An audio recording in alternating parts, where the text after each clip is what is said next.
Biscayneers, Key Rats, welcome to another episode of Biscayne Stories, where neighbors meet neighbors. Today we have Oscar Sardinas. He's the founder and president of the Biscayne Children and Education Foundation. We're here to learn all about the foundation and what they do. Remember, if you like the show, please subscribe to our channels on YouTube and Instagram. It'll be awesome. Oscar, how are you? How are you doing today? I'm doing great, Alejandro. I'm doing very well. Thank you. As I was mentioning before offline, coming off a great week, had an opportunity to visit a school in Little Haiti called Hibiscus Elementary. The foundation was very fortunate to have the opportunity to donate a few things that allowed them to create a carnival that was a Children's Appreciation Day. So off the heels of the Teacher Appreciation Week, which is Miami-Dade County Public School all around, this principal felt that it was a good idea to have an appreciation day for the kids. And so she created a carnival. The foundation was lucky enough to be able to donate a few machines, one of them being a snow cone machine, a cotton candy machine, and a popcorn machine. And I served about 250 snow cones. And it was so uplifting. Honestly, I mentioned to you offline, I'm going to go out on the limb here. I am a little bit of a crier. And so for me, it was having to wear my sunglasses the whole time because I had these wonderful little kids full of life, coming up to us and hugging us and thanking us and just being so grateful for the little that we were able to do. And it was an entire day of dance. They had a DJ there that had graduated from that elementary school many years prior, who had given up his time to be there. You had about 450 kids, and they were just dancing, having a great time. They had games. Like I said, they had cotton candy, the popcorn, and it was an incredibly uplifting experience. And it's amazing, these administrators and these teachers that give their life up for these kids, and they work so hard, and it's such a labor of love. I think I mentioned it to you before. Even when I just arrived, I was coming from the parking lot to the school, and they were completing the morning announcements, and the words of gratitude, of kindness, of motivation, letting these kids know that they are loved and appreciated, and each one of them is unique, and that they can basically do anything they could put their little minds to, was such an amazing way to start my day. It was fantastic, and I'm still reeling from it. And this was 4 days ago, and I've been walking on clouds ever since. I'm just very humbled that we were able to help out, and I realize that there's so much more that we can do, and it takes very little. And so, yeah, long answer to a short question, but I'm doing great. Thank you very much. How are you doing today? Doing good. It's always good when we have opportunities to serve like that. So I'm glad that you were able to have that opportunity. Yeah, thank you. So let's dive right in. The Biscayne Children and Education Foundation. What is the foundation? So this is a 501c3. I have to admit, it wasn't necessarily my brainchild. It was actually a model I saw in a different school. The early years of my daughter's life, we lived on Miami Beach, and she attended North Beach Elementary, where they have a 501c3 that works in unison with the PTA to raise funds for the school. And they created an after-school enrichment program, and we kind of emulated that. And what that is it's a series of curriculum and classes, vocational style classes, where children can learn skills, anywhere from cheerleading to coding, to dance, to languages, Italian, French, German, you name it. We can pretty much create any kind of curriculum around that. And the idea is threefold. Number one is to give these kids to augment their daily curriculums through the Miami-Dade County Public School System in a safe place, which is at their own location in their school. And then to allow them to pick and choose different vocational sets of skills that they can kind of jump into and learn. And these are taught generally by teachers from that same school. So the first part being for the kids, the second part really being for the teachers, to allow them the opportunity to continue working in a safe environment in their same school and earn ancillary income above and beyond what they currently make in their profession. And I think we'll all agree that teachers are incredibly important and involved in the very most formidable years of any child's life. And so many would probably argue and agree that they just don't get paid what they're worth and the value that they bring.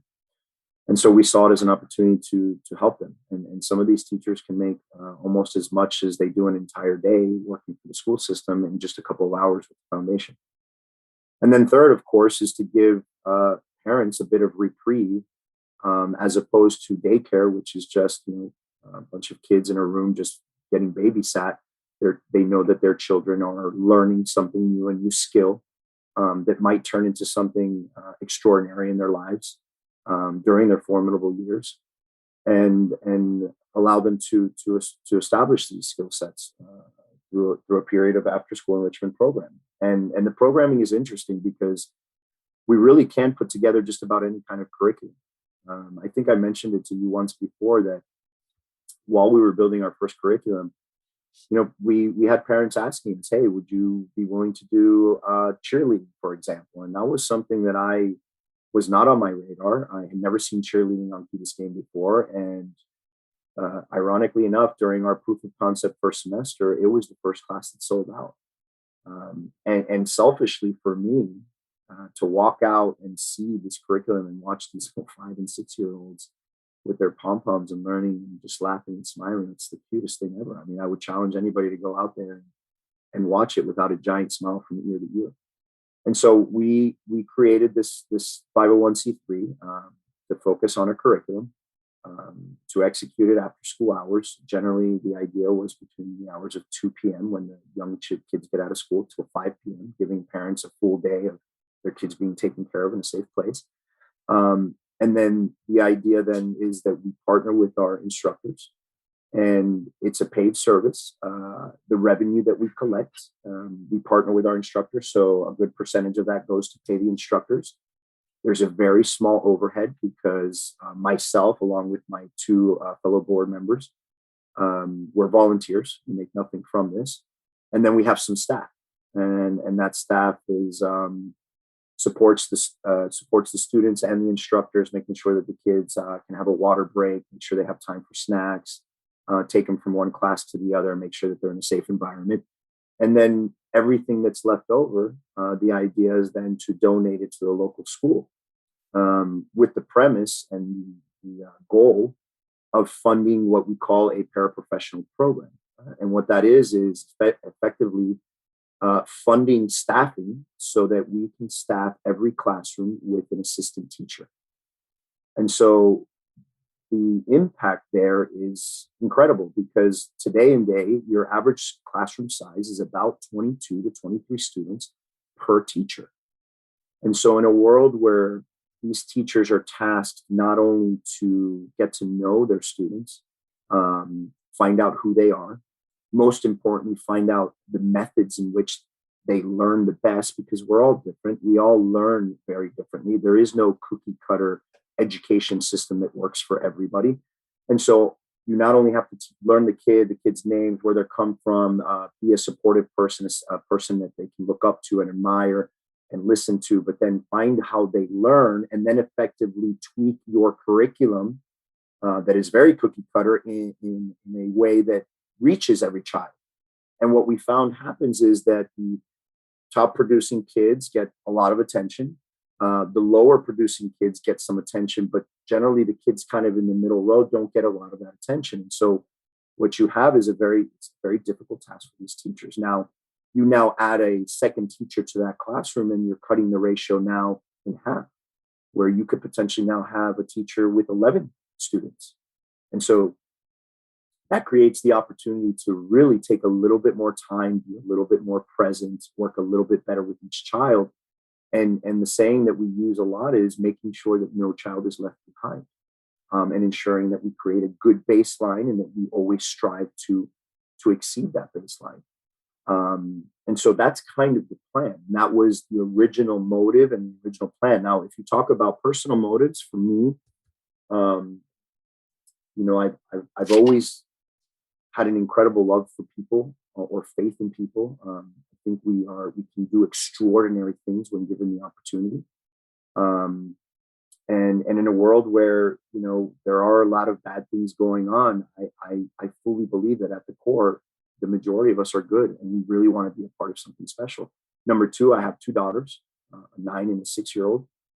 And if you were to ask me, Alejandro, what I ever wanted to be growing up, it's always been the absolute best dad I can be. And a lot of that comes from what my parents did for me and the incredible example they were.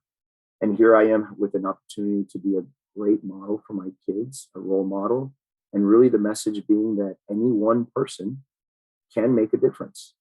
But obviously we're always better together, right? And so luckily I had the very fortunate opportunity to partner with two incredibly extraordinary people that have given back to their own communities in their own right and now live here on Key Biscayne.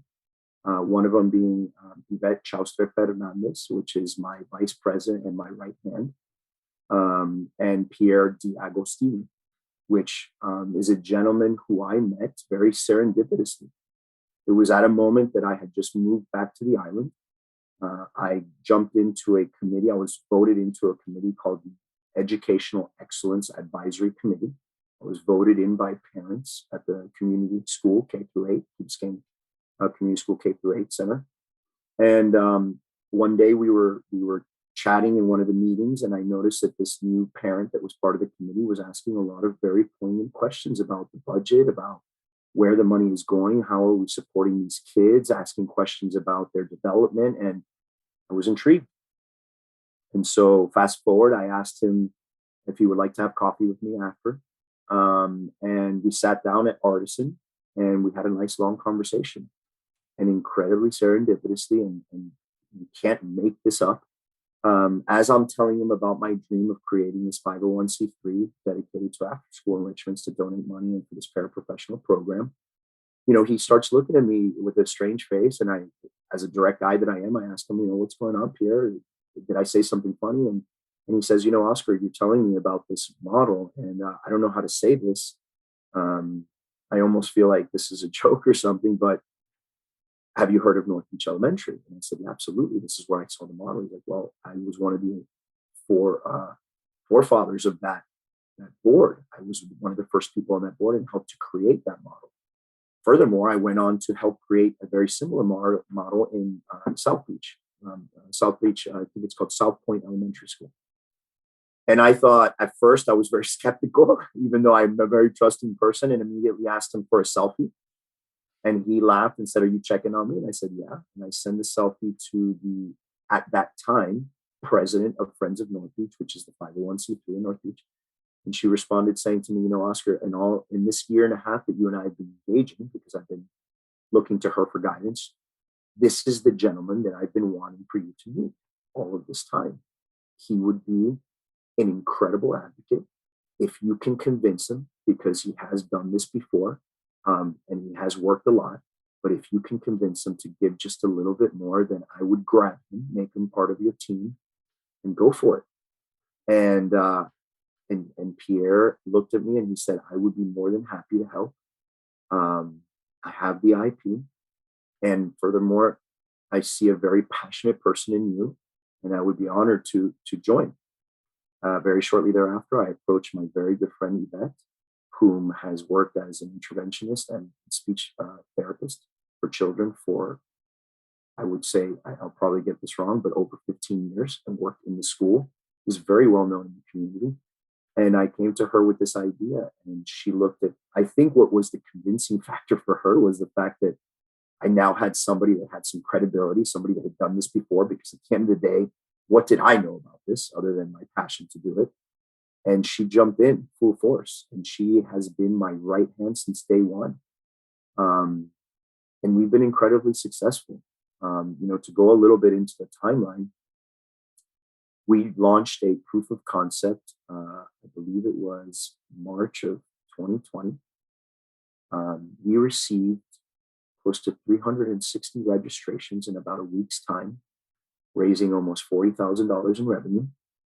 And this was even before we got started, before anyone even knew who we were. Fortunately or unfortunately, because there's silver linings in every story, the pandemic came right in that moment, and Miami-Dade County Public Schools, who I already had a partnership with, canceled all partnerships and disallowed any outside organizations to work in the school because of COVID. And we were stuck in a really tough place. We had done all this work. We were ready to go. We had money from all these parents. We were ready to launch, and now we couldn't. And so here was a very big crossroad where we could choose to quit, and nobody would have blamed us. We could have returned every dollar to every parent. We immediately sent a mass email out to all the parents saying, while our policy is very strict on refunds, we generally give credits to be used for more enrichment in the future. We said, given the circumstances, we would like to offer this money back to the parents. And Alejandro,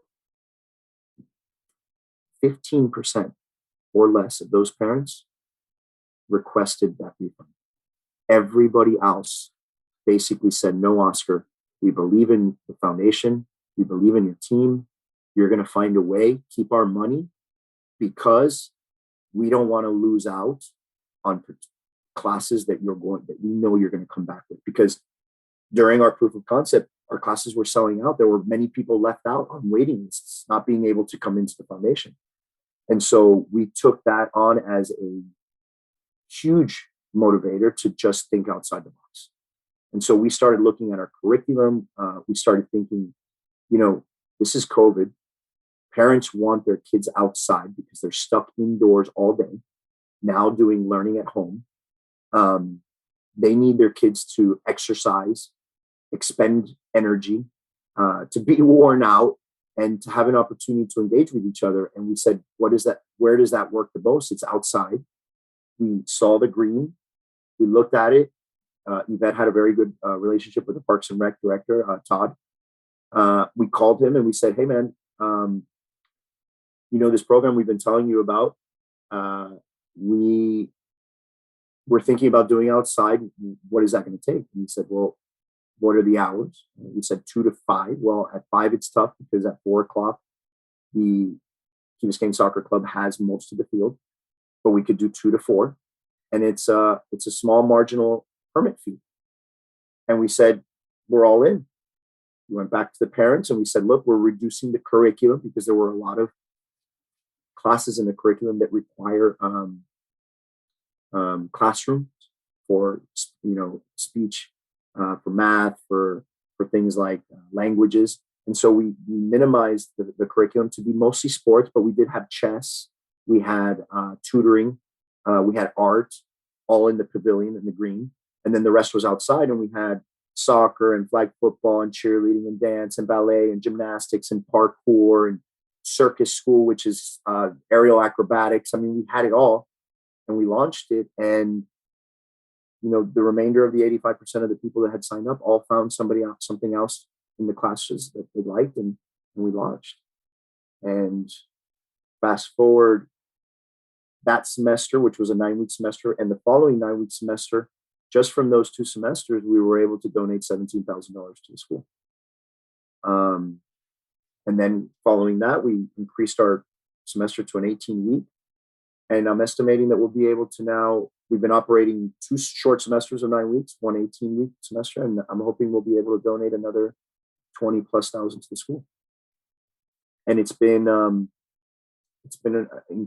incredibly fulfilling, outside of giving teachers ancillary work, outside of finding something fun for these kids to do, outside of giving parents the opportunity to go back to regular work hours that their children are well taken care of to a certain time of the day, 4 p.m. plus, outside of giving local parents job opportunities that don't necessarily work or whatnot, and something very fulfilling to them. It has been an incredibly fulfilling thing just to go. I mean, and I invite you, Alejandro, or anybody to go out at any given day during the school year and just watch these kids and how much they're having, what a great time they're having. And it's been incredibly fulfilling. And so, again, another long answer to a short question, but that in a nutshell is the foundation and what we want to continue to do. And we have huge plans. I mean, this could be huge, and it doesn't have to be just, as a matter of fact, part of the proceeds that we make, we reserve 10% of those funds with the idea of creating scholarship programs to offer the same after-school curriculum to schools in lower income communities, like, for instance, Hibiscus Elementary, where we can now you can have now a group of 30 kids taking coding classes that kids from our island are also taking. And we send the teachers there. And that's really the idea. And hopefully to take this model and copy paste it in other schools that could probably use a little help. When I think about the idea of cutting the ratio in half for students and kids, that opens up an entire new world for what kids are going to be, for setting them up for success, really, and no child being left behind. So yeah. Tell me about the teacher assistants, the assistant teachers. I know that after the pandemic, there's been a slow rollout of the opening of the schools and allowing other stuff like libraries and other services slowly are coming back. Yeah. And since one of your goals is to get assistant teachers back into the school, where are you in that? So at the moment, we're still operating at the field. I am in the last phase of reestablishing the foundation's partnership agreement with Miami-Dade County Public Schools. Got it. Once that happens, I'm handed a contract. The administration of the schools handed the same contract. We look through it. We make sure it's mutually beneficial for everybody. And the administration will have the last say of whether or not they allow the foundation to operate within the school grounds. Because the teachers are from the foundation, the assistant teachers. Well, so our instructors currently, we have hired maybe 2 or 3 teachers that are actual teachers in the school. The idea is because we want to remain local, we always want to give teachers from the K through 8 first right of refusal or first opportunity to then work for the foundation after hours. Okay. So they work till 3 p.m., but we can operate till 5 or even 6 p.m. So the idea is you're an English teacher by day at the elementary school. The day ends at 3. Now you walk over to another classroom, and now you're an employee or a partner or a independent contractor of the foundation. And now you're teaching reading, to give an example, or art, or chess, or whatever it is your aptitude or skill is. The idea then is with the revenues that we get from this paid service, we collect this money, then go back to the school and say, administration, this principal, we have, let's call it $50,000 we'd like to donate to you. This is totally up to the principal on where she wants to use those funds. But what we're hopeful for is that we come together as a partnership to agree that we feel that a good way to spend this would be in additional staffing. Got it. So that we can put assistant teachers in each classroom. And one of our biggest fans and proponents was Sylvia Tarafa in her time with the K through 8 when we did our proof of concept. She actually took it a step further. And when we talked to her about the idea, she pulled aside a resource she had to help her build a business model that would define exactly how much money it would take to fund a full paraprofessional program, which translates into having an assistant teacher at minimum per grade for every grade from kindergarten to 5th grade. And with the ideal aspiration of being able to fund a single assistant teacher for every classroom from kindergarten to 5th grade. And if you look at education, the most formidable years are really pre-K to 3rd. That's when children develop their ability or their formation of how they're going to learn, how they're going to disseminate information and move on. Plus, they build their confidence level, which will stay with them for the rest of their lives. And so if you're now with one teacher and there's only 11 of you and you have that kind of presence from the teacher and that kind of engagement, your confidence is going to grow exponentially over a child that is fighting with 21 other children for the attention of a teacher, if that makes any sense. No, it does. It does. And I like it because it's all funded via the after school programs that parents pay for. Yeah, this is a paid program. And in pricing, we tried to remain very fair and affordable. We actually used the pricing structure as a model that they use at the Biscayne Community Center to kind of see what parents are used to paying for certain services. And we tried to keep it just as low or just underneath. And funny enough, another interesting story is when we first came aboard, our first thought was, let's talk to the community leaders to make sure that we're not stepping on someone's toes. We wanted to be a supplement, not take anyone on. And so one of the concerns was the programming at the community center today. And so when we approached the village about that, and we said, look, guys, we're planning to do this enrichment program from 2 to 5. But we were conscious that you also have curriculums that might match or overlap with ours. And we wanted to make sure you're okay with that. And the resounding response, which is I didn't even think of it this way, was, Oscar, let me get this straight. So between the hours of 2 and 5 today, we have about 250 kids that come swarming into this building that have no particular programming set up for them, that basically destroy this place. They go nuts. And we don't have the resources to keep them all in check and make sure that they're engaged. And what you're telling me is you're going to create a program where potentially those 250 kids are not going to come in here at that time, and that they're going to be well engaged in really nice built out curriculums. And then they're going to come here. Plus, our program at the community center doesn't really start until 5 p.m. So what you're saying is they're going to come from yours to then ours. So we're not really going to lose any revenue for the community center or anything like that. But what we are going to do is be able to use that time to maybe maintain the community center and maybe get a little bit less wear and tear. Because we all know at this point that a community center that many years ago was very highly contested has now become a place that's too small, right? And so they welcomed it. And they said, more power to you, buddy. What can we do to help? And so I learned a lot throughout this process, because in my mind, when I first started, not knowing, my single focus was curriculum for the kids. The derivatives that came out of it, which was ancillary income for teachers, reprieve for the parents, money for the school, and then reprieve for the community center in the village, those were all things that I found throughout the process in our chief learnings, our best practice learnings. And so we realized, man, there is a demand for this. And then on top of that, our proof of concept, we had almost 340 or 360, whatever I said, registrations, which told me right away, man, there is a demand for what we're doing. So we can't step away from this any longer. We got to go forward. And it's been incredibly successful. Tell me about summer. I know you have a vast combination of summer camp options coming up, yes. Right? That's exciting. Yes, it is. And truth be told, it's been a little bit more of a challenge than we anticipated. Okay. There are a lot of summer options on Key Biscayne. Number one. Number two, I'm finding from a lot of parents that have been loyal to us for a very long time who have reached back out to me to say, Oscar, we definitely want to use your programming. The problem is we haven't traveled in 2 years. We want to get the heck out of here. And we're going to be gone all summer. And I can't tell you, if I were to say 30% or 40% of the parents that are with us today have told me that, it'd probably be too little. And so while, yes, at the moment, we do have a summer program, what I love about it is that it's a different theme every week. It runs from 9 a.m. to 2 p.m. It's fairly priced, in my opinion, as well, also using the different models on Key Biscayne as models.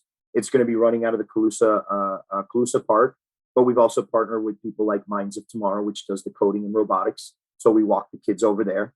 We've partnered with the village to use the village green as well for parts, for like using the little splash, water splash area and the jungle gyms. And it runs for 7 weeks, but you can sign up for 1 week, 2 weeks, 5 weeks, or all 7 weeks. It's completely up to you.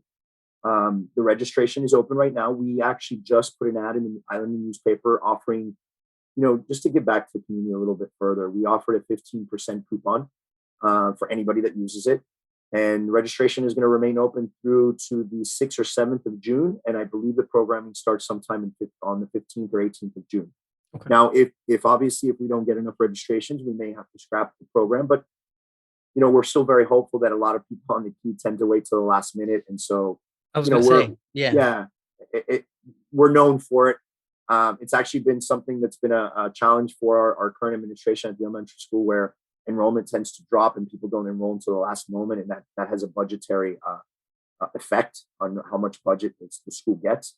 But we're still hopeful. And we think some parents are going to come back with us. And the other thing is to get the word out, right? We don't we try to minimize our expenditures so that we can maximize the amount of donations. And so we use really grassroots types of things. We did put it out in the Islander newspaper. We have a great relationship with them. They've been great covering our foundation. And then we use our Instagram page. We use our website. I think I had shared with you a link where I'm happy for you to share that with your audience as well.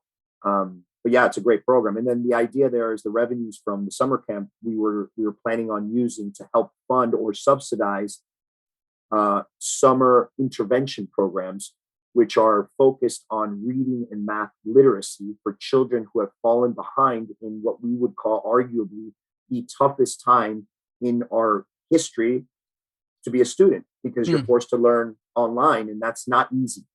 And so what we found is that children across the board, across the region, have really fallen behind in reading and math. And so what we'd like to do is have a couple hours at the community center every day, Monday through Thursday, actually, throughout the summer, where parents can bring their kids and get reading and math tutoring to get them back to a baseline so that they can start the next school year back at a really positive place. And so that is really our goal. And the reason we're going to subsidize it is because some kids need it more than others. And so when you look at 7 weeks of intervention, it can get very costly. And so what we've told our parents is anybody who registers for summer camp will subsidize, let's say a percentage, maybe half of it. For those who are not registered, we can subsidize up to 20% of it. And that'll be our donation to help pay for the teachers that are going to be running the courses. Okay. Sounds cool. Yeah, thanks. Sounds good. I like it. I think so. So I know that we are running out of time, but we need to get to know you a little bit as well. So Oscar, what brought you to the Key? How's that story? So I was born in Boston from Cuban Bolivian parents. I moved down to Miami, South Miami, when I was 5 years old. I lived there till I was about 13. And I was introduced to Biscayne over 2 glorious summers that I was invited by neighbors where we lived that spend the summers here. And after those 2 summers, I went home telling my parents, "Hey, man, guys, you have no idea where I just came from."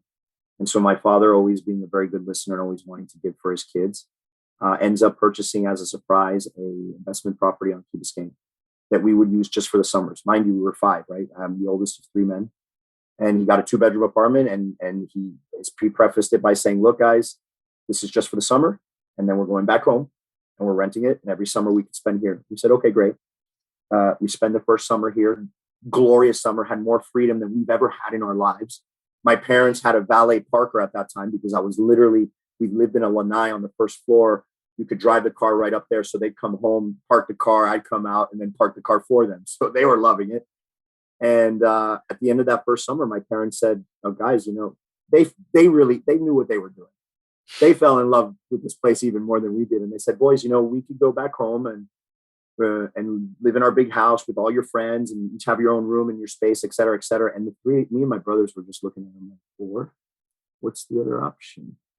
And the other option is we stay here, but we're staying in this 2-bedroom and you guys got to share a room and it's pretty tight. And yeah, you got to start a new school. You can no longer go to Belen because Belen was so far for us. You're going to have to go to a public school now. And it's like, I didn't hear any of that. All I heard was, "We're staying." And we stayed. And if you ask me, Alejandro, I truly believe it changed the trajectory of my life. We have forks in our roads our entire lives. And this was a big one.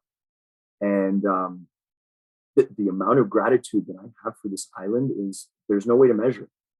And funny, that word gratitude, I didn't really learn what that really meant until I had my first child, but it always comes back to where my life brought me. And one of the places is right here in Key Biscayne. And now I have these 2 beautiful daughters, and everything I do that I've been given the opportunity to do, because this isn't just, it does take a village, and it takes opportunities, and it takes, timing, and it takes all of these things to fall into place. And this is exactly why I know that I'm doing exactly what I should be doing. My single biggest motivation is gratitude and what this island has done for me. It's the reason why I've done the foundation, why I've jumped into education, why, and maybe this will be something we talk about in the future, why I've thrown myself into government, into serving. This is just a wonderful place, and I have a lot of beautiful things. And I think one of the questions you ask sometimes to your guests is, "What's your perfect weekend?" I was about to say. Yeah. Sorry to steal your thunder there. No. for me, the perfect weekend is waking up in the morning and engaging with people like yourself, like we did the day that we had coffee. I walk around this island. I take my kids to the farmer's market. We have our acai bowl. We walk across the street and we watch soccer on a bench while we have our acai bowl, and they catch me up on their week. I make my kids talk to me a lot. We talk a lot. We're chatterboxes. We get on our bike. Maybe me on my skateboard, although the last couple of times I've eaten it pretty bad. And so I'm trying to get away from the skateboard. I'm not 12 years old anymore. We go to the beach club. We spend time with our friends at the yacht club. We're outside all day. And we live in a condo. We don't have a backyard. Or I should say, we have the best backyard.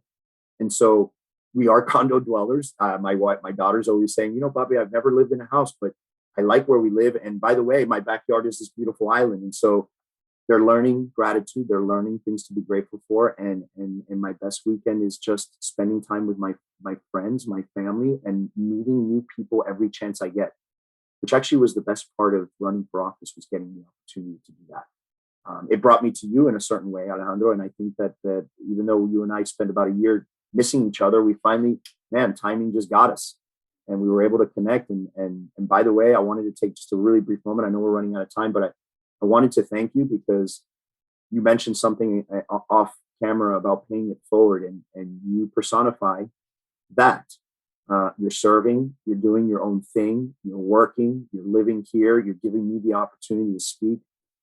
And for some of you that don't know Alejandro, I hear that he's at the farmer's market every Saturday. Right. His face is unmistakable. So head out there and just tap him on the shoulder, and he'll be happy to talk to you, because that's how him and I got together. Thank you for what you're doing, and thank you for giving me the opportunity for coming here and talking a little bit about this passion project that we call the Biscayne Children and Education Foundation. And if anyone is interested, you can find us on our website, on Instagram. Reach out to me. The emails come directly to me. I respond within hours, if not minutes. I would love to hear from you, and I'm so open for any ideas of any other kind of curriculum that anyone out there would like to try. I'm willing to jump into it and see what the demand is and put it out there and use those funds to get back to school. So awesome. Thanks very much. I appreciate it. Yeah, Oscar, thank you for your kind words. It's always great to be able to get these stories out and have neighbors meet neighbors, and it's a lot of fun. I like it. So thank you. Thank you for jumping on the show and telling us all about the foundation. We look forward to engaging again in the future. Thank you, Alejandro. Have a great day. It's beautiful out there, so get out there as soon as you can. Will do. All right, take care.